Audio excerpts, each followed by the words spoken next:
Welcome to the Cyber Journey Show, presented by CyberX. I'm your host, Daniel Pinsky. This is the one and only place where you're going to get key insights and learnings from cybersecurity experts and entrepreneurs.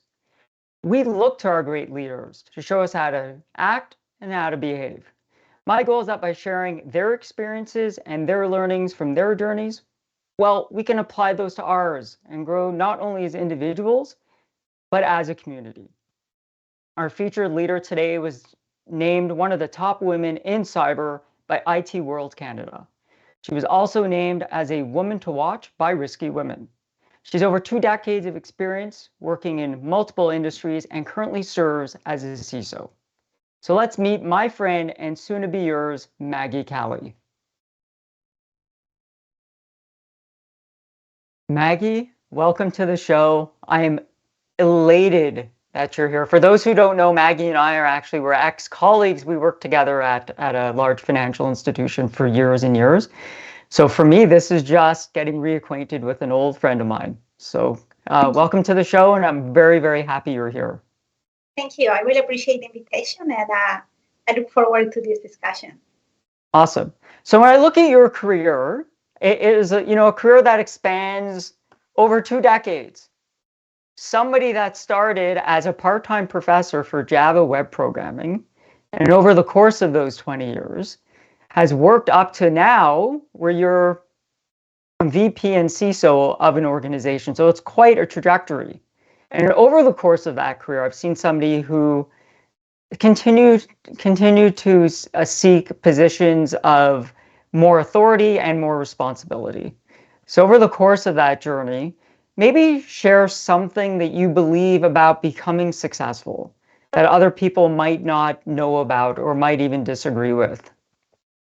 Yeah, I think it all depends on what the definition of success is for every person.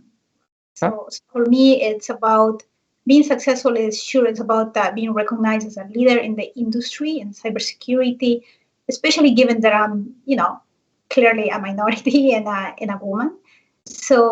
So I think that's it really makes me proud to be able to be kind of like someone to look up to for little girls, and especially my daughter, right? Like hopefully my daughter and the next generation of girls have enough women to look up to. And then the second part of success for me is about my family. I couldn't have a job which does not allow me to be fully a good mom, a good wife to my kids, being able to be there for them. And I think that's just my definition of success. So in my opinion, I think becoming successful also depends on the people that you have around you. And especially like the actual peers and the direct reports that are working for you. If you're not a good leader, then they might not want to follow you or execute your vision. And so I think that's why it's extremely important to be a good leader to them, so that they want to basically go to bat for you and do everything that they can to make you successful. And I think that also speaks to the fact that in cybersecurity, sometimes these skills, the soft skills, are not actually appreciated as much or weren't before. I think nowadays there is more awareness about like how a successful cybersecurity leader can only be successful if they have very good relationship management skills. They're able to speak risk in a non-technical way to their counterparts in the business.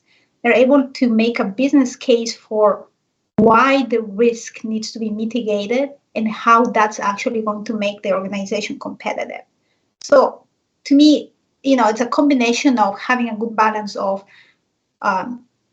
those skills, soft skills, tech skills, and then having like really good working for really good organizations where I can make a difference, and even in the industry, right? Participating in the industry and so on.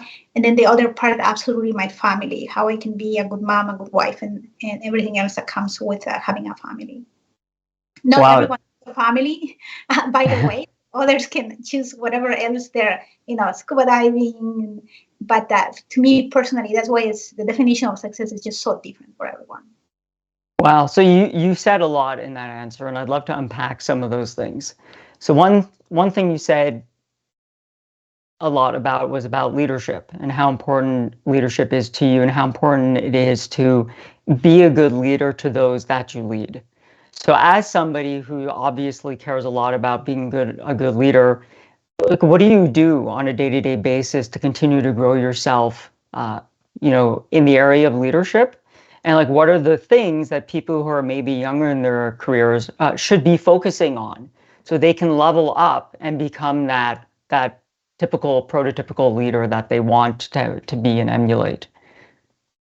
I think it's important that, for those that are starting out and they want to be a good leader one day, because, they're not there yet in terms of their individual contributors, they're not managing people yet. I think it's important for them to watch and realize that, okay, this is a good leader. I want to be like them, like the current manager that they have, or maybe another leader of the other department, and try to kind of understand how they want to be treated. I mean, being a good leader is just like, being a good human being. Like Absolutely. you simply just want to, how do you want to be treated? That's how you treat others, right? And so when I was growing up, before becoming a leader, I was even learning from leaders that I didn't like very much because I didn't want to be like them, right? That's a fantastic point. Yeah. I didn't like how they treated myself, or perhaps I was lucky enough to have very good leaders. But if I stumble across one of, not a very seasoned leader who doesn't treat their employees well, then you could still have a learning opportunity. Yeah, I agree with you 100%. Certainly in my career, we can always learn from people, right? We either can learn things like positive things that we want to take away and we want to incorporate and we want to pass on. But, we can also learn what are those things that we don't like and what are those things that we don't want to pass on. And like both sides are very valuable lessons. So for you in your career, like who has been your greatest influence or your greatest mentor that has really helped you along the way? Yeah, I won't mention the name specifically, but I do have a mentor that I've known since 2005. She was a supervisor of mine, not a direct manager. And I learned a lot from her, especially in the area of project management, program management. She was not a cybersecurity professional, and she just happened to be in the security space managing some projects. And she inspired me to actually learn. How in cybersecurity you're just implementing tons of projects all the time, whether they're solutions, technical solutions, or there is regulatory stuff or anything. It's about having good skill sets, about managing budgets, the people, right, that are assigned to the project. And in many occasions, they're not exactly your direct reports, right? Because sometimes some leaders think, oh, this is my people, I tell them what to do. You're actually working with other departments who don't have security as their priority, and you want to somehow inspire them and influence them to do the work for security. And so she had always been this mentor that gave me a very impartial advice about not just how to manage stakeholders, how to manage projects themselves. I even took the PMP certification while I was working under her supervision and in security projects. And even she just gave me advice about life, right? Like I remember that time wanting to have a baby and with my husband, and it was just a difficult time because I was just working around the clock doing night work. I hardly ever saw my husband, and even about that life type of advice that sometimes you need when you're so involved in your work, and you don't kind of step back and say well, I can't be working at nighttime. And I was doing network projects, and there's these other jobs, and maybe I can take this, and that advises us to, yeah, that sounds like a good job. Think about these, the pros and cons, and yeah, and so she's being, even now I still meet with her on at least on a quarterly basis. She's already retired, but just really an amazing leader, and goes to say again that in cybersecurity, just too much emphasis is put on technical skills versus having this mentor provide just like life skills, coaching, and has been tremendously helpful for me to survive. It's a demanding career, cybersecurity, and especially for now I have 2 children, by the way, and so having the ability to manage, and when you're not doing a good job, having somebody that kind of reminds you of that, it's to me is very valuable. Yeah, it's interesting. My story is similar. There was also a kind of a mentor that I had when I was working at a large bank, who really took me under his wing. And to your point, it wasn't about the technical things that he helped me with. It was about those softer human skills, how to go about connecting with people, how to go about really caring for people. And those are the things that really changed my life. So for you and this particular person, like, what is the greatest piece of advice, career-wise or not, that like she gave you over the time that you spent with her that really, really made an impact on you? So it's been about 2005 to like 2023. That's been a long time. And honestly, the best advice that I ever had with her was when she told me, I think you should quit that job. Like, it's just not good. Wow. Like, Wow. and I actually did.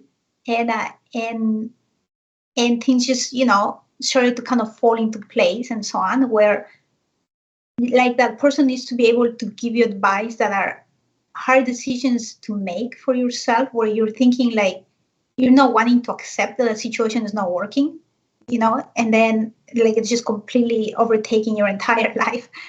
And when you have people that are so impartial to kind of tell you how it is, I think it's important. We deal with everyday situations, and you're just too involved into work that sometimes it's hard to accept that, okay, yeah, this doesn't fit in my life, right? Wow. You're very lucky that you had somebody in your corner when you needed somebody to give you that type of advice. You're very lucky. Like, I was lucky to have somebody in my corner as well when I really needed them. So yeah, you're very lucky to give us that kind of advice when we need it. And obviously the heart of what I'm hearing is about building relationships, right? And it's on the back of those relationships that you and I are able to be successful. So like, what advice would you give to anybody who's listening about not only the importance of building relationships, but how to go about building those relationships that we need to get our work done? Yeah, and I think that's extremely, building those relationships when you need to get the work done is obviously one of the key aspects of what we do, as you clearly will, agree with. And in cybersecurity, it's just, you're just working with people that literally don't have time for security, and you kind of persuade them and so on. But coming like out of nowhere with those, we need you to help us doing this and so on. If you don't have the relationship, it's more difficult. And therefore, it's extremely important that when a CISO takes a new job, that they go around meeting with the stakeholders that are going to be their peers or their counterparts, because without them, they won't be successful, right? Like, as you keep growing up in your career, and I've told this to many people that I made into directors, and I promoted them into the roles, directors or managers or people leaders, that like from now on, you depend on other people. Your success is completely dependent on other people. Absolutely. Your people that work for you, and like literally they can sabotage your work if they want to, right? And so you really need to treat them well and fairly, and manage them as well, right? And in terms of you have good and bad employees as well.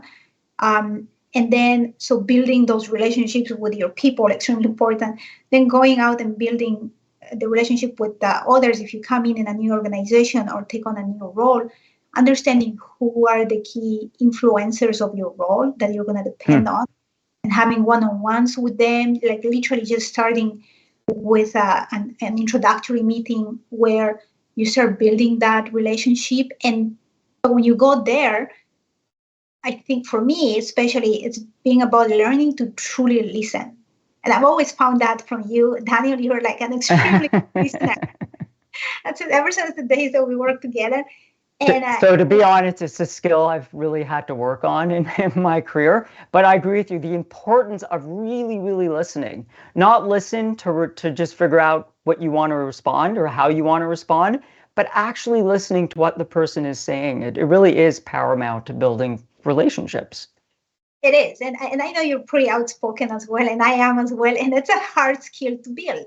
Like sometimes if I had to, like in virtual environments, I sometimes even mute myself to just make sure that if I say something that I'm actually, the person doesn't even hear it and it doesn't interrupt their train of thought. And I think, and why it's important to listen, because I think if you, and security always, the professionals in security always feel misunderstood, or that we're not understood enough to get the funding and to get, but I think until we understand the others and where they're coming from, where they are in terms of how the business makes money and they do business, I think until we truly understand, then we can be influencing and enabling the business and the organization the way that we should be. We can understand the importance of what we do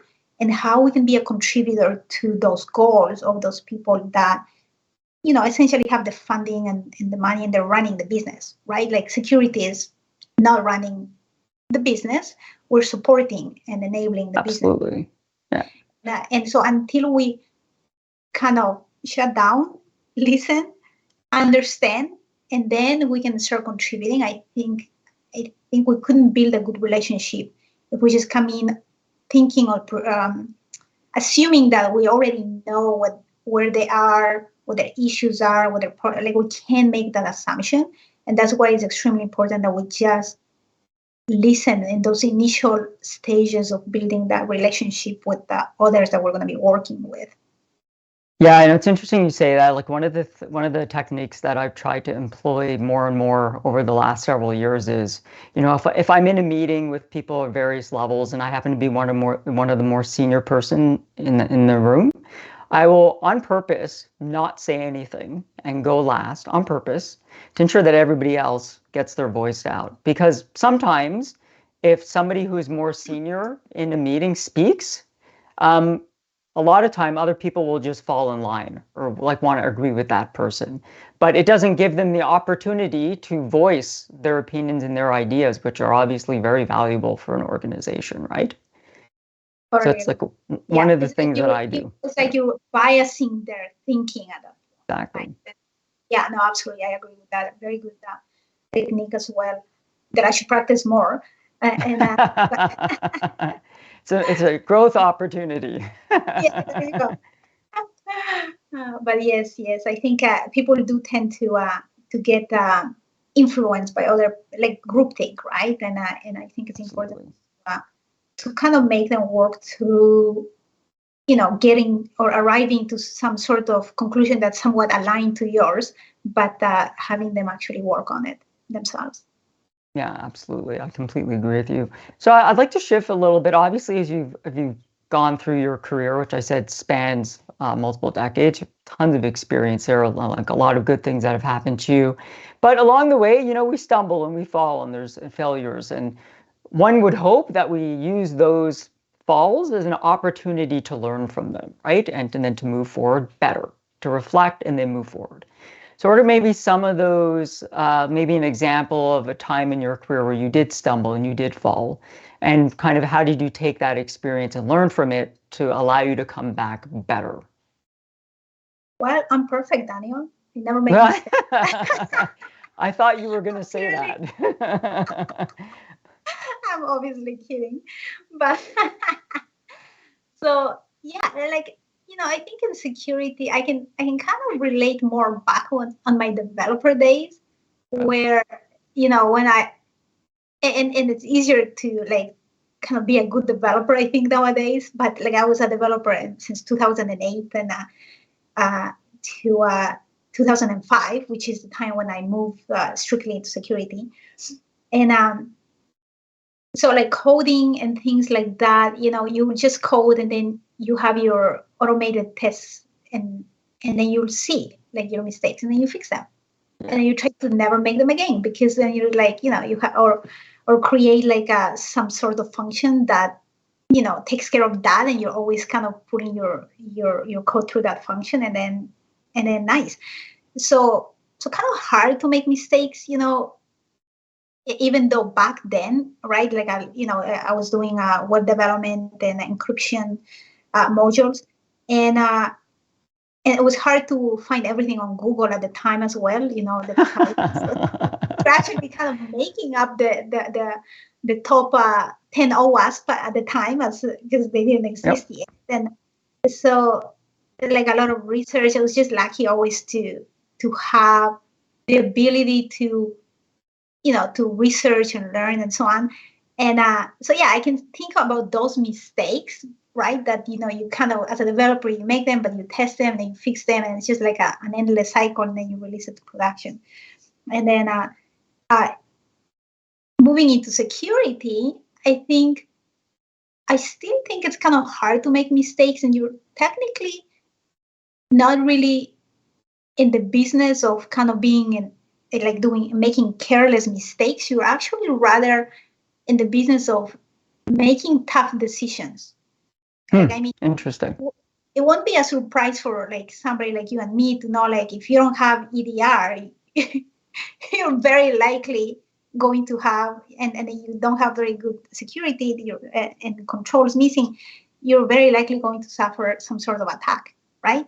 And then you have people telling you have your friends in audit conducting audits, and you have your friends if you're in a regulatory environment, in the regulatory space, conducting audits, and sometimes bugging you when they're fixing it and so on.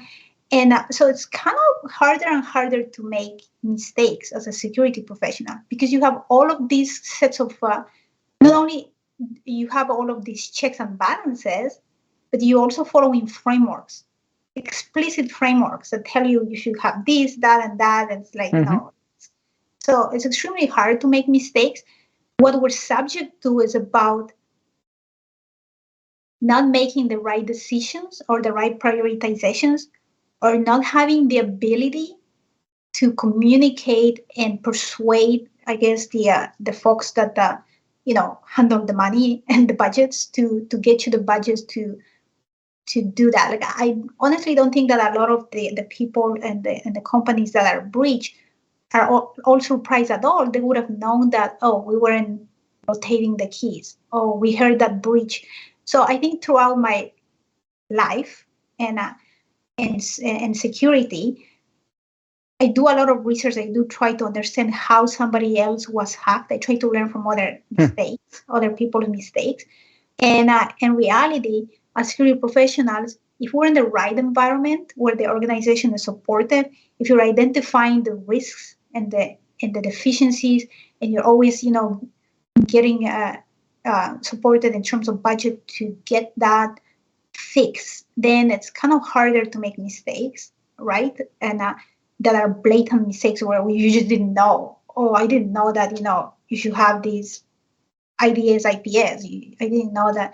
It's about configurations and like human error that is outside the control. So I don't think, and then you would know, you would be on the news nowadays if you did make a mistake as a professional, right? And so I think mistakes in security happen as a result of decisions that are made beyond just one person's desire to do something or not, right? And so I can say that I have been particularly directly responsible for something, for mistakes that are greatly impacting, to others or to the organization, because, I try to follow, and I work in organizations, luckily, that are caring about security and that are putting the funds and that are mature enough and so on, right? But not everyone is lucky. A lot of folks in security work in organizations that are not too interested in security, and they're doing their best, the best that they can.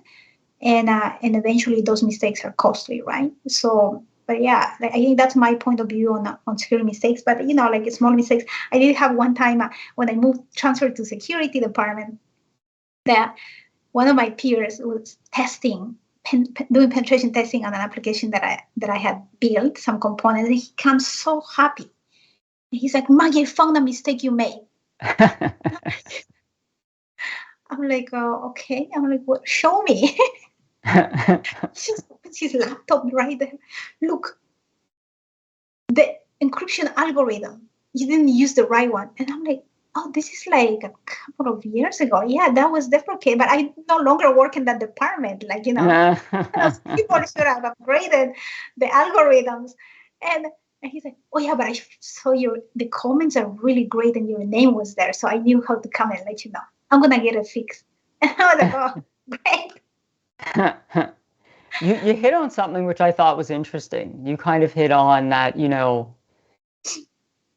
in information security, it's not just any one person that might make a bad decision. It's a cumulative effect. It's a bunch of people coming together trying to make the best decision based on the information that they have at hand, right? So if you do have people out there that may work for organizations, to your point, where maybe they don't have that kind of support, kind of the business support, the people who hold the purse strings, what type of guidance or advice would you give that person to still try and do the right thing, but you may not have the support at the top that ideally you would want? Yeah, my advice would be exactly what I would do, right? Like attempt a few times, right? Sure. And then if the problem now with being a CISO is that in some countries now, CISOs now have liability. And go about, talking about I won't mention the names of the organizations, but we've seen CISOs and organizations now being personally prosecuted for decisions that were made as a group or committee, right?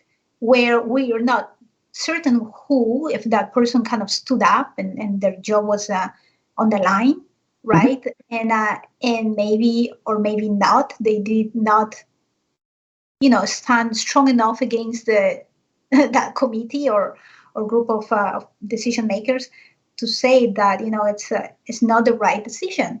This will come back to bite us and things like that. So my advice to people, if you're kind of facing a situation like that, and given that CISOs now can be personally liable for things, right? I mean, to think twice, right, about whether they actually want to stay in that organization. I think it's not worth it. I think it's not worth it for a person to kind of, damage their integrity while, for a job, right? Like there is so many jobs out there. Yeah. Why kind of, especially if they're already persistent and tried, and it's just clear that is the type of organization or culture, then I honestly would just think like that's not the right place for the person to be, given the circumstances that now CISOs face, where they could be personally liable in the future. Yeah, I completely agree with you. The landscape and how the position is being treated and the potential implications personally. It's really changed over the last few years, and I do agree with you 100%. In my own career, I've left organizations because I felt that my principles no longer aligned with what was going on in the organization. So if I didn't see an organization holding value like honesty or integrity, which are cornerstone values for me as a person, I've left organizations for that exact reason. So I completely understand where you're coming from. So if you look back at your career, and you had to pick kind of those 2 or 3 keys, what are those 2 or 3 things that you did that allowed you to rise in your career? What were those things? those cornerstone things that you're like, well, I did that thing and that thing really, really propelled me to the next level? Yeah, I can. I mean, I work at my one of the banks, the largest banks, for 16 years, Okay. right? And I I love that organization. They literally they pay for my university degree, what I was doing at part time, and so on. But then there was a point where I thought, like, I kind of saw other people that I either went to school with and so on. And you're not to kind of be comparing to others. I know. It's tough not to. But it's tough not to when you're like, you're doing all the right things, you're taking all the right education, you're like working hard and so on. And you're like, oh, like, especially for me, like I wanted to be a representative of, women in cybersecurity. And that was my goal. And so I kind of realized at some point, like that organization, like that wasn't going to be possible. And although I love the organization, I love the different jobs and the variety of things that I did, all the stuff that I learned, how I actually progressed through the organization, which was, starting being as a developer all the way to like being a senior manager in identity and access management and so on. So I kind of just realized that, and you have the retention stuff as well, that organizations keep you if you're a good employee. And it was really tough to make the decision of leaving, but I think it was ultimately the right decision, because otherwise I wouldn't have known or grown, what I call it, grown sideways, right? It's okay. Sometimes you have to step backwards to go forwards, right? Yeah. Or sideways. And then I realized that I need to kind of go where the organizations are that are going to give me the opportunity to learn more of the different domains versus kind of being like an actor typecast, like this is the type of role. And yeah, so I think that was kind of like a top moment, a pivotal moment for me to kind of change the course of my career and my journey. And so that particular role didn't serve you anymore, right? And just for everybody who's listening, right? If you're in a role in an organization that no longer serves you, doesn't help you grow, doesn't help you get where you want to go, it might be time to move on. Yeah, and sometimes it's tough decision. I have lifetime friends, people that Absolutely. like it's just hard decisions to make. But if you truly have a goal in your career, then you kind of have to do stuff like that. Yeah. So you've mentioned a few times of the importance of being a representative, obviously female, rising in our industry. It's more rare than it should be. And I kind of looked at some of the milestones that you've hit personally. So for instance, IT World Canada, top women in cybersecurity. Also in 2022, Risky Women, Women to Watch. So having those types of accolades, like what does that mean to you professionally, but also personally? I mean, it just makes me, proud that I think I've gotten somewhere. Like, how people sometimes say, like, for all intents and purposes, I'm there, like I've made it. You've arrived. Yeah. Then you think, where did I arrive? Shoot. Right. And, but yeah, no, I think it kind of just corroborates the hard work that I've done, and like the different, I guess kind of validates some of the work that I've done in the industry and organizations. I've been working in many domains where like there was no standards when I started. And I basically helped create and steer standards by creating committees with other banks, other institutions, my counterparts, to kind of build on some sort of standard that we can all generalize and as a best practice and things like that. And then, and then this comes up with a paper, and then you're like, oh, great, and so it kind of sort of validates that the work is not in vain, I guess. And whatever sacrifices, which like I've done many sacrifices personally, which I probably wouldn't recommend other people to do, like starting a family late in life, right? For a woman is kind of do have a ticking clock. in terms of and it was extremely difficult, right? So although professionally I achieved a lot of success early on, but I kind of like got behind in my personal successes, which I extremely value. And yeah, so it means a lot to me. And then it means a lot to me the fact that, people are actually watching. I know they're watching. Every time I go into like a conference, I still feel kind of weird because people will come up to me and I'll just try to introduce myself. And they're like, oh, no, we know who you are. Oh, I just want to tell you about me. And they just, I've seen you, like, I saw you talking about this topic in such conference. And they literally can, tell me exactly which topic, which panel I did and how they liked it and why they liked it and how they appreciate that, I'm there to kind of represent a population that is normally not there, right? And there is organizations, I love to support organizations like CyberX where, we're truly thinking about that diversity. And so I've been proud of that. And so, yeah, all of that combined kind of, it kind of helps me to understand that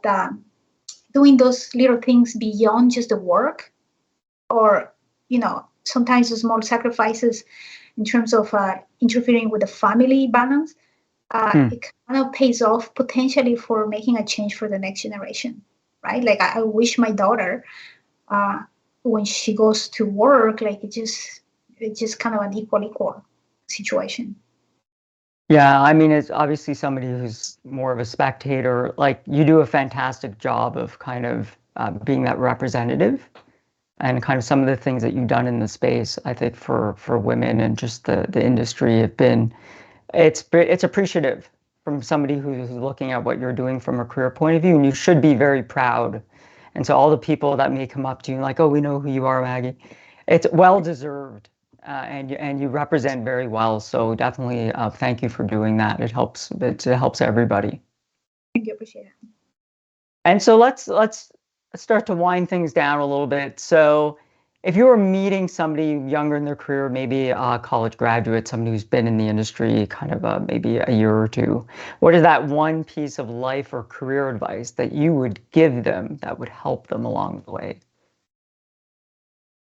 I think I would basically just, if they've already started in their career or they're looking to start, I think if they're already there, I'll ask them if they're happy with the path that they're on. And if they're not, I will probably advise them and tell them to look for that passion and that niche. First of all, because sometimes we need like a small niche where we can kind of really excel at, or that passion where you're like absolutely amazing and like there is no there is no doubts about it, right? Like people are just gonna recognize that and you're just gonna really be successful. Why is important to kind of do that early on? Because you don't want to be stuck. Like, I mean, we spend a lot of time at our work, and so we better love what we're doing. Yes. Or else we're not going to be very happy, right? Yeah. And I know, like the new generations. I don't even know what generation I'm on, but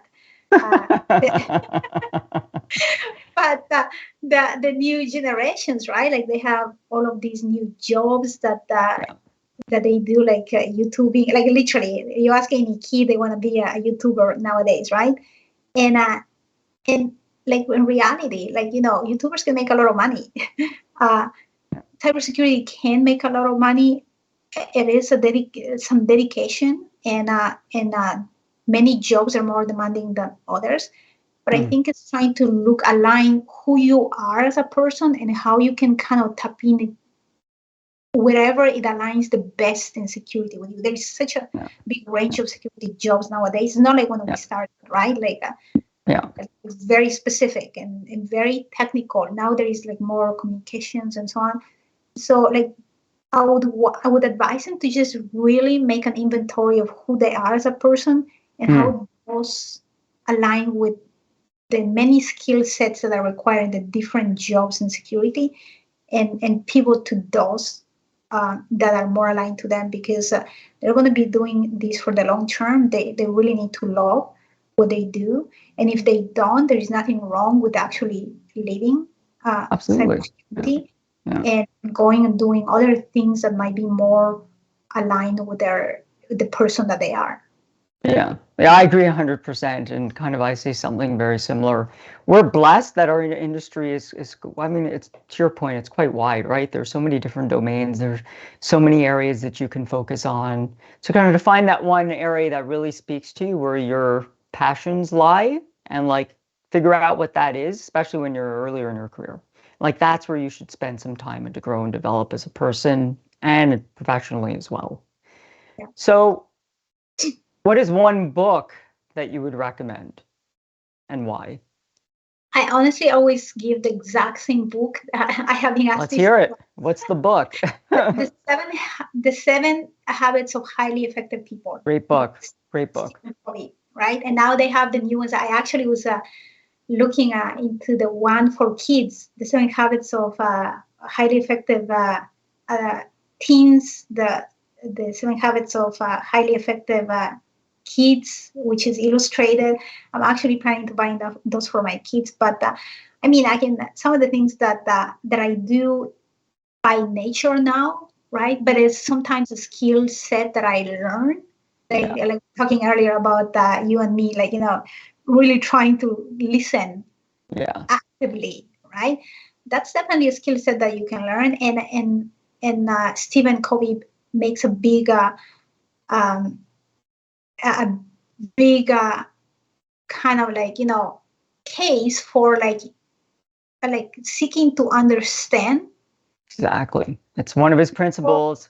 First seek to understand and then to be understood. Yeah. And that's exactly like listening what the problem is before you can start throwing solutions. One of the reasons why I sometimes don't appreciate some vendors, when you meet with them, they're like, they know exactly what you should buy. And it's like, you haven't heard what the problem is that I have. Exactly. Right? How can you even, like, how can you try to sell me something when you don't know what is the problem that I'm trying to solve? Right? Yeah, and it speaks to like so many areas, like, and then again, work, that's just work. And then about life, is like you can apply all of those principles on the book to your personal life and just become your kind of like, your mantra, and that's how you live by, right? I also love the one, which is the one paragraph that got me reading that book, was like, you're kind of there in your funeral, you're basically seeing how people react and how people talk about you, who you were.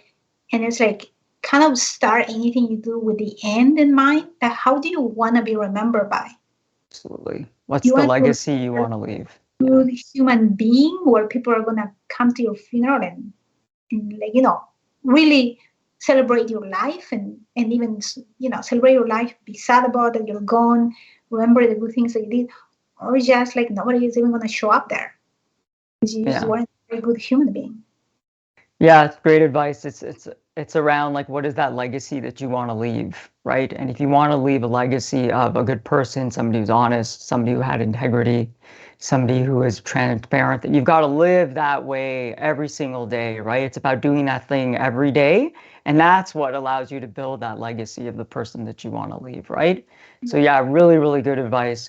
So where can people learn more about you, like what you have going on, and how to connect? Yeah, so I guess people are always seeing me in conferences. Look up, LinkedIn, see where I'm going to be. If I try to do at least 3 conferences per year, panels. I'm also helping with the advisory for the upcoming cybersecurity conference in May. Women in Cybersecurity. Yeah, absolutely. So definitely, I'll be there, and you can learn more about me. And I also co-author a book, and which is coming up very soon. And so still a little secret, but it's coming soon, and I'll hopefully will publish soon. It's been a piece of work since last year.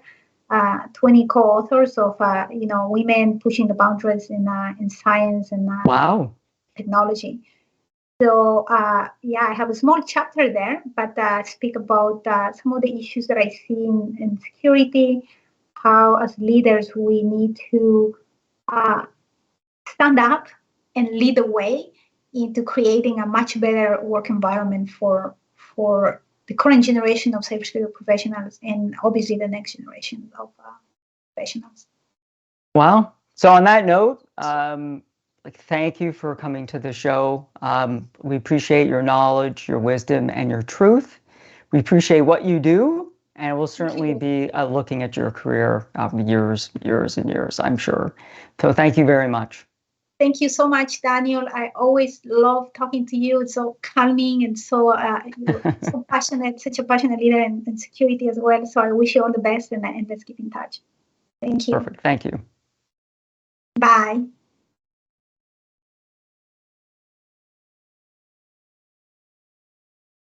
Remember that you're the average of the 5 people that you spend the most time with. And today you've been spending some time with Maggie Calle. I hope you enjoyed today's episode as much as I did. There's so much useful guidance here to help us grow and become more effective leaders. If you found this useful, I would encourage you to tell just one person that this show can help them on their journey. Please leave us a review. I want to know what you liked, what you didn't like, and how we can improve. Finally, Cyber Journey Nation, until next time, keep learning and keep growing.